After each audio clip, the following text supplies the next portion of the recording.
Let's jump into the interview, and I guess I kind of want to acknowledge it up top that I don't usually make it a habit of like starting an interview off by sharing my own life story, but I want to at least acknowledge for the folks that we're talking to tonight and the folks that we're maybe talking about tonight, that I myself dated my high school sweetheart for 7 years before we got married as 21-year-old conservative Christian virgins. Spoiler alert, not a great recipe for a successful relationship, as I'm sure a lot of our audience knows. But I mean, then I was like 25 years old when I tried to go out on my first real first date. And, thankfully, I had been kind of re-indoctrinated with some interesting new to me ideas from folks like Dan Savage and Esther Perel.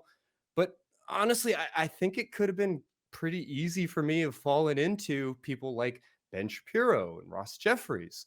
So now, as a therapist, I work with a lot of folks, particularly young men who've left the church, who feel like they're behind when it comes to dating and are kind of desperate for somewhere to turn.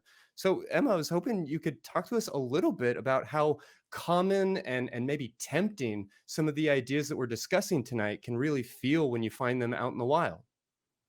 Oh, for sure. I mean, the way you describe people feeling like they're left behind in dating, it's so especially prevalent now. We know after having a couple of years of lockdown for various reasons and struggling Hmm. to even go out and meet people, there's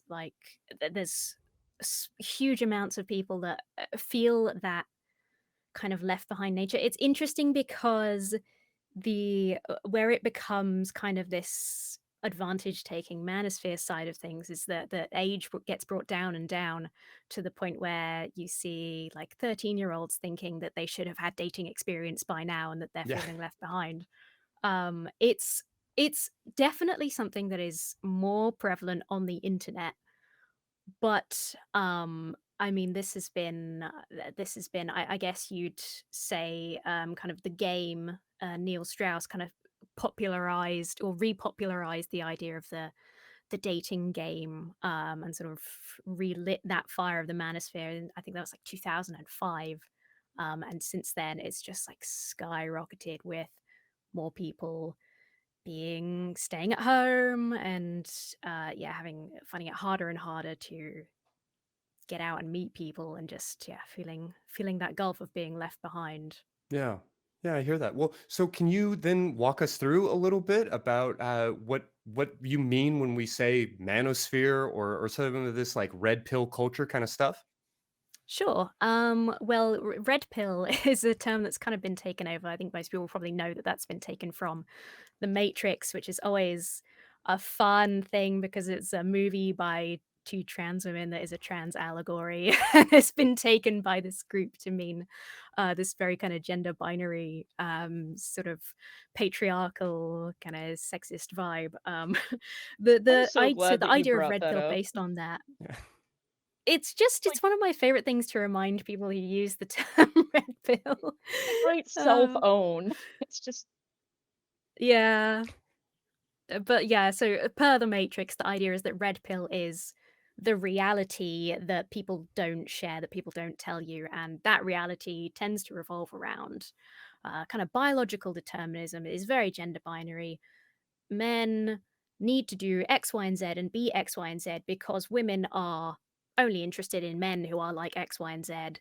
Women are this and that. It tends to be things that aren't very flattering. Women are liars and you can't this is the sort of core of it is that you can't trust women on how to date women because they lie about everything I or they mean, don't math checks out, right? Like if women lie right. about everything, you wouldn't want to ask them about dating advice. Well, then you can't trust a woman who says she doesn't lie, right? Oh, yeah. and then Yeah. at the And same time, therefore why am basically I still single? You know. Hmm. well yeah, so it's essentially there's nobody to trust but experienced men who have beautiful wives and therefore you should pay them your money to get the real advice and the truth. And it becomes kind of it explodes into a big conspiracy just out of like a dating game very, very fast. Yeah. Well, so you mentioned the online component. I mean, how do these cultures like function? Where do they exist? How do they propagate? Well, what's kind of there's a really dark side to this where you find so there's a lot of forums, stuff like Reddit, things spread out, and there's a lot of it's kind of the same with extreme groups and conspiracies of any nature. So I see this a lot with kind of fundamentalists. There tend to be like more acceptable, sort of kinder variations that act almost like as an entry level barrier. So you'll have something like incels without hate, which is like it spreads this ideology, but it's on the surface designed. I have had hate personally from them, so I can attest to it not being 100% accurate. But so there are like these entry level sort of nicer kind of things that introduce the conspiracy and they lead you to the separate forums that would get banned on Reddit and then on and then on, and they really do target, and this is something that for some reason the alpha male dudes make fun of me for saying this, they really do target especially vulnerable young men who and like I said, it's especially bad because isolation and things like that now. Just it's definitely targeting younger and more vulnerable people in a way that it's kind of split between this is how you can be happy, this is how you fix your life, you get a relationship and that makes everything work out for you, and there's no hope for you, you'll never get a relationship, it's all over, join our nihilism. It's like the two extreme paths. Which is always a good sign when you're hearing a new ideology. If it's, very extreme, you have these two options. It's one or the other, and one of them ends in death and nihilism. Yeah. Oh, good. I found the one true way Yeah. finally. This is it at last. Yeah, it's very dark. It gets real dark real fast. Yeah, I mean it definitely scares me because I know I kind of was that geeky, queer-ish, not super having a lot of dating success kind of teenager.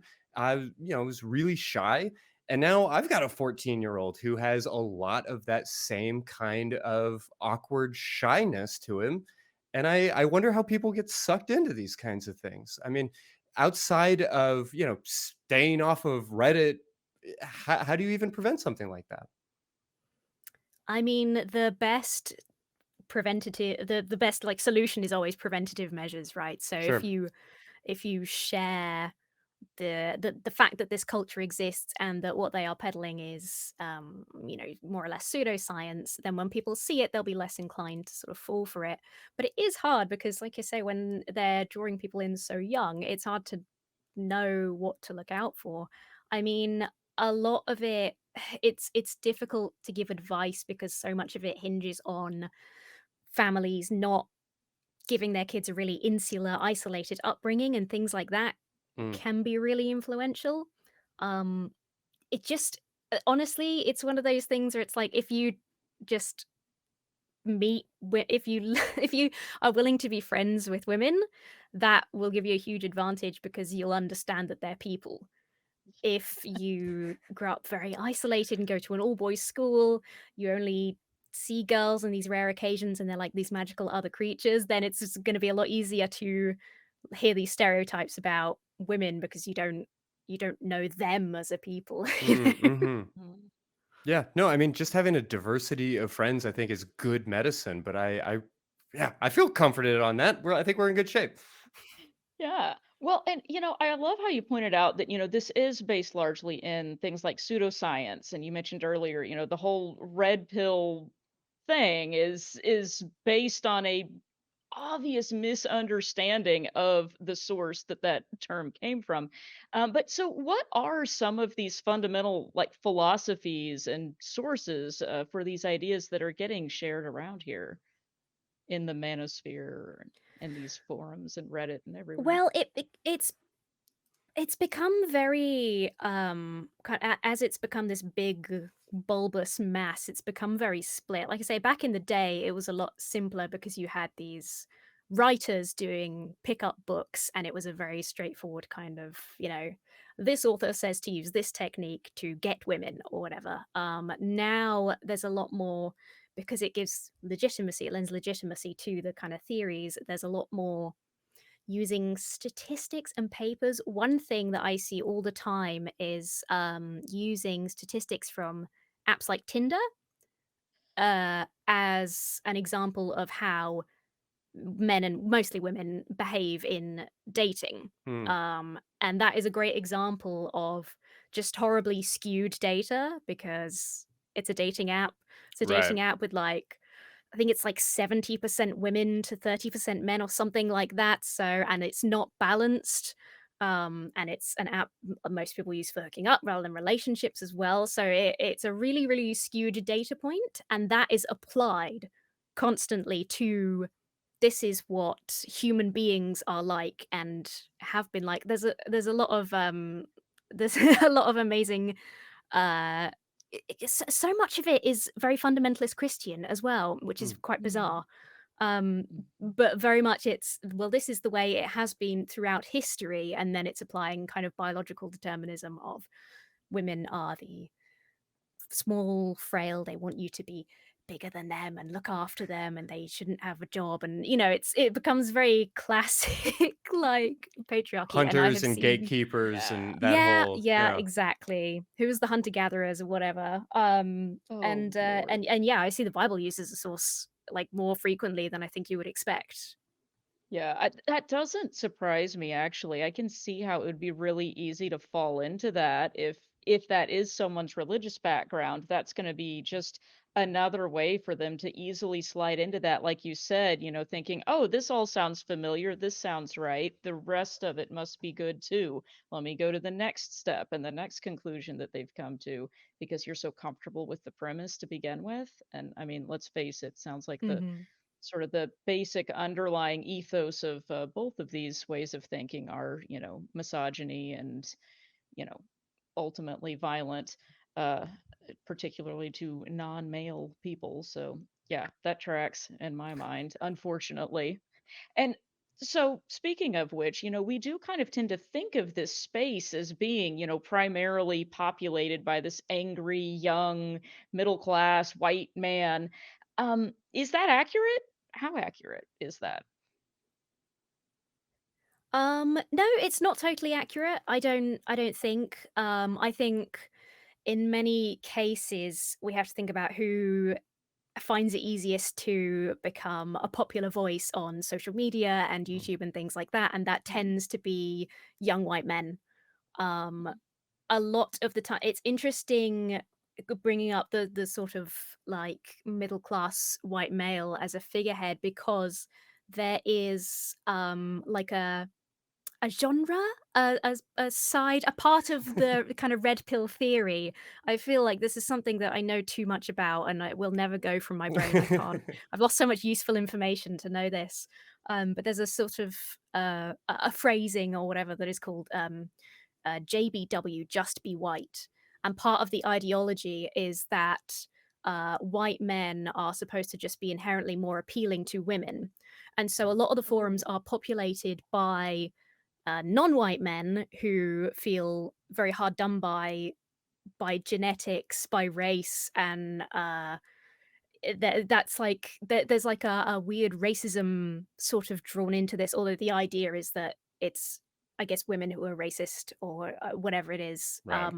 So it's kind of interesting that we tend to mostly see, because all the popular YouTubers that I know that do the alpha male thing are all usually American, like white men, but when you actually go to the forums and things, it's such a different story. Ooh. Which almost kind of speaks to how problematic it is to begin with, that it's Yeah. almost like, the leaders of this group are preying on their own sort of victims within the group as well. It's It's ugh, almost like using pseudoscience to rank people based on demographics leads to problems. shocking. Who could have thought? No one would have predicted that.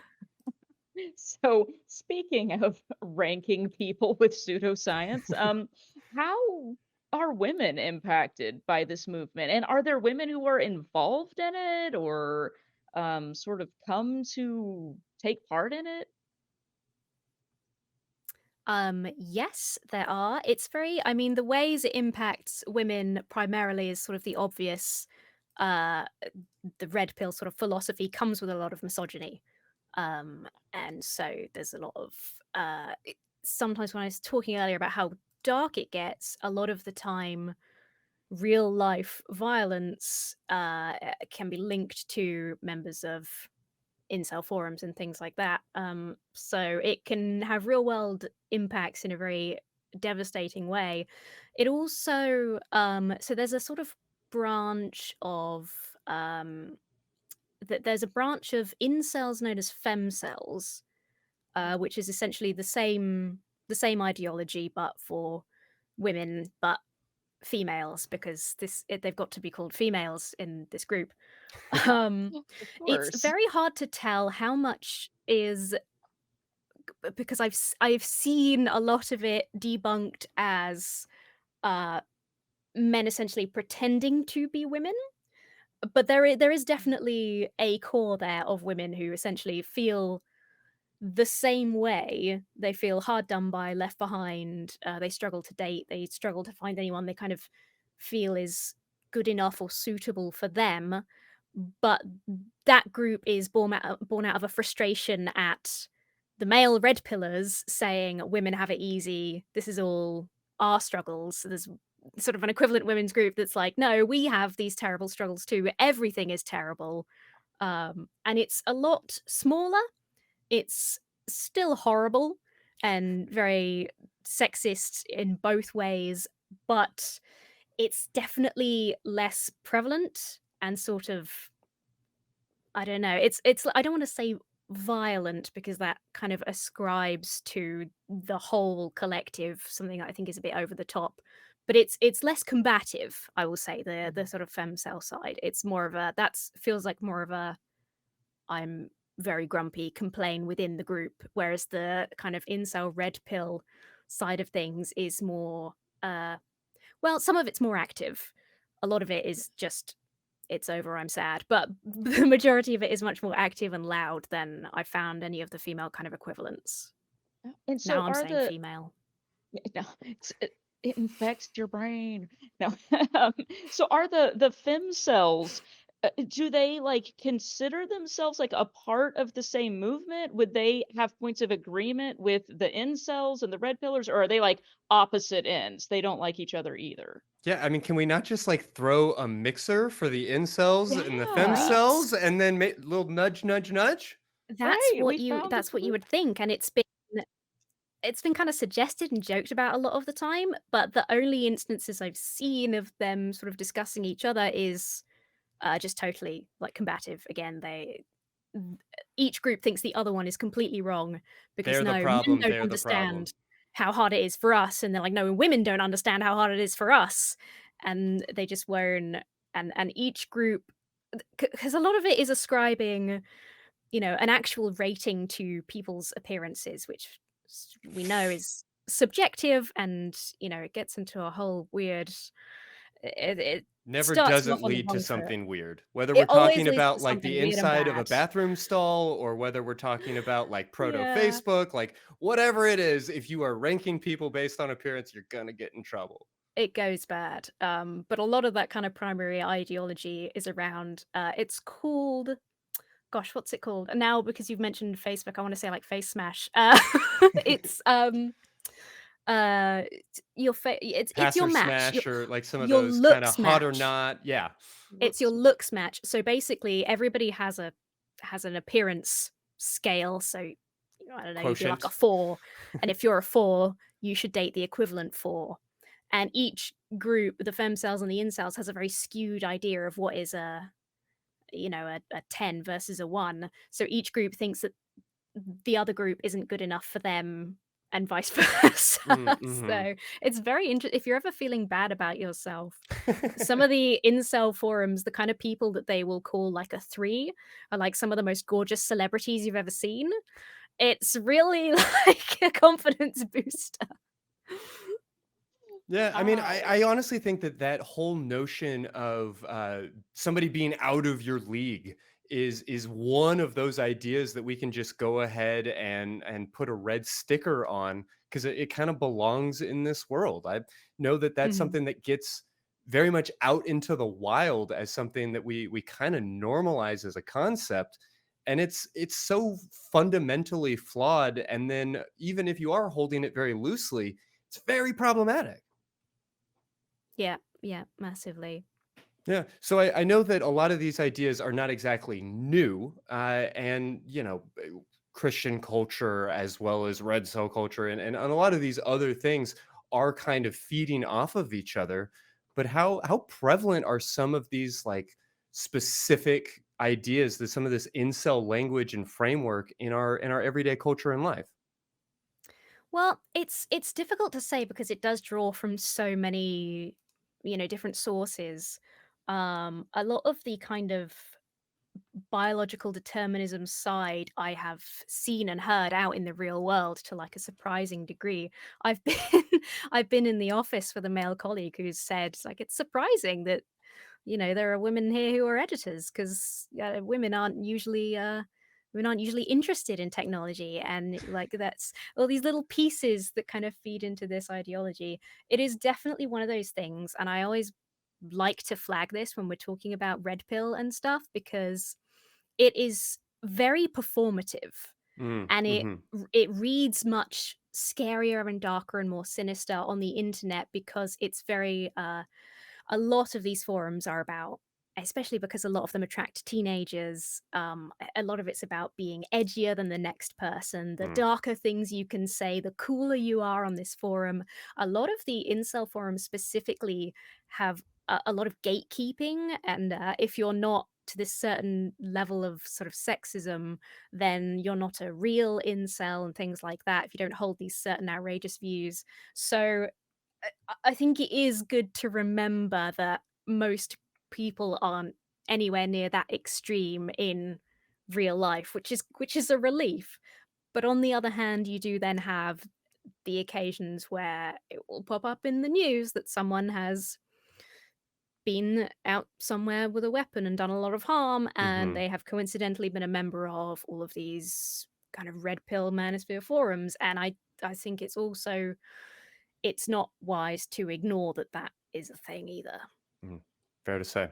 Yeah, even if it's not the opinion that everyone holds, if it is such a loud vocal minority that people who have, minor, lesser versions of that opinion are walking around hearing that and thinking that this is what most people think. This is generally everyone's opinion of how women are or how violent that my peers Mhm. are. That's not something we want people thinking is normal, if we want to live in a society that is not incredibly violent and scary and dangerous. So, yeah, I agree with you. It is still a concern.